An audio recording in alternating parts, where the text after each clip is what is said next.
Lesson prep is now beginning. Please come in, find your 10, sit down. And everybody who's in Yeshvat, please go to the Yeshvat table.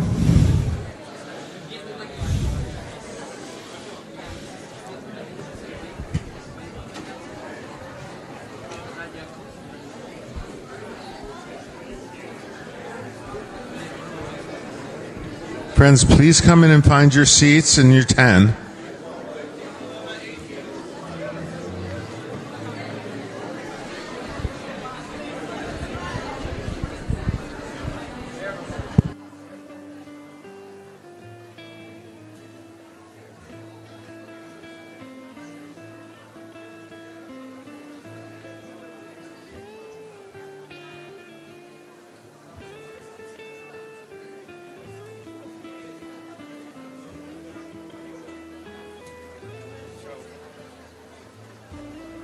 Play something good, so people can know something, yes, about connection.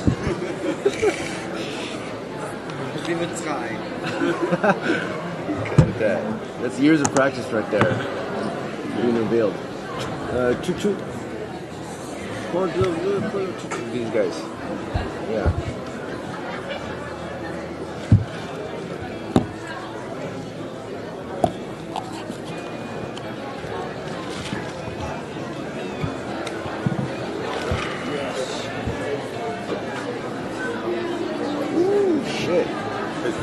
You're lucky you got Omri. I'm not as merciful when I pour from the friends.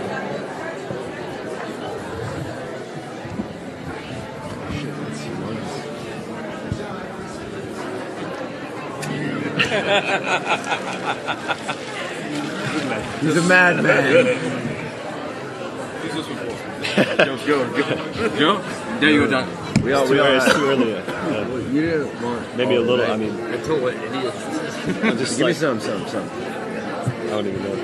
Oh, wait, no, that was And for then you. get The some. couple's for you to Get begin some. with. Well, I just want. You want some of that? Oh, this is amazing. Orange. Beautiful.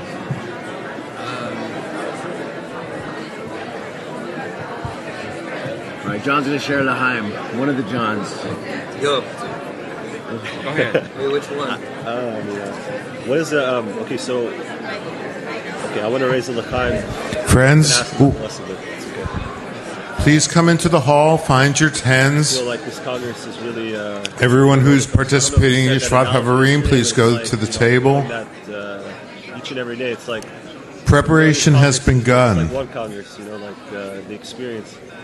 And I'm just grateful to be here. Like you were saying, I just want to be with you guys. I don't care if I don't say anything. I just want to be here and feel that I'm a part of this.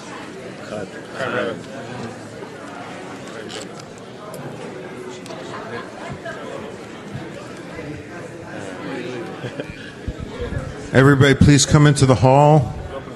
Find your 10s, find your numbers. Please come in. Please sit down. Please start preparing yourself.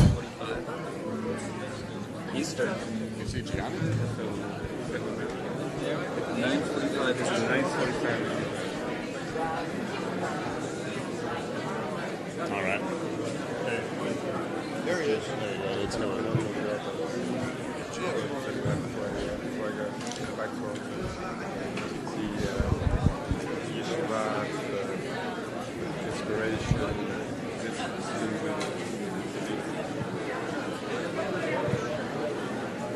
It's amazing. Love you all. Love you, brother. It's just amazing when you really get in touch with where it's all coming from, like the center. You know what I mean? Without the connection, it's like it's nothing. You know what I mean? Yeah. Everybody, please come in. Find your seat. Find your 10. Yeah, he's the one that's. Yeah. I think we have more than enough. Find the point in your heart. Well, someone's sitting here, but I don't know. Are you going to speak? No. Oh, so maybe on the... whoever's going to speak. Should be on the inside.